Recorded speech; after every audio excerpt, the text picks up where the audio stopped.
Federal agents. We keep finding ourselves in the same place. 6 Supreme Court justices this week told ICE and Border Patrol that they can go ahead and profile people.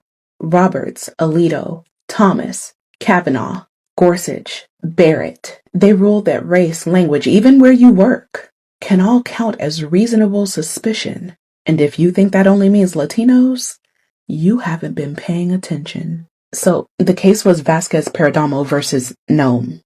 Christie Nome. California courts ruled that ICE couldn't just snatch people up off the streets just because of the way they looked or sounded. They called it racial profiling because that's exactly what it was. What it is, really. But the Supreme Court, in a 6-3 order, reversed it. They didn't say race alone is enough, but they opened the door wide by letting ICE use race, language, or workplace patterns as justification. And let's be real, that greenlights profiling. Sotomayor, Kagan, and Jackson, they dissented. Sotomayor warned that this risks making Latinos second-class citizens. And she's right. This isn't theory. This means speaking Spanish on the bus, working a low-wage job, or just existing while brown can now get you stopped. But it doesn't end with Latinos, does it? Once the court normalizes profiling, every group is in its crosshairs. Muslims, we've already seen mass surveillance of mosques after 9/11. Asian Americans, scapegoated during COVID, just like they were locked in camps during World War II. Black people, we have lived this pipeline for centuries. Slave patrols, Jim Crow, stop and frisk, COINTELPRO. This ruling makes it official, though. The government doesn't even have to hide it anymore.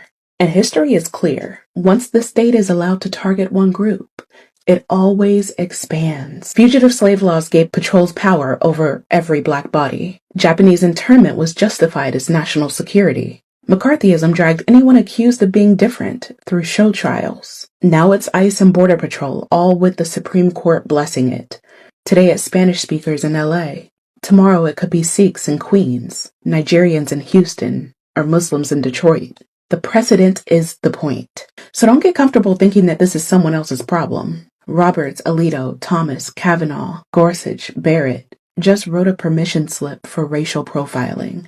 And once the state learns that it can seize power through fear, it doesn't stop with one community. This ruling isn't about immigration. It's about control. And history tells us, once they test it on the vulnerable, the rest of us are next.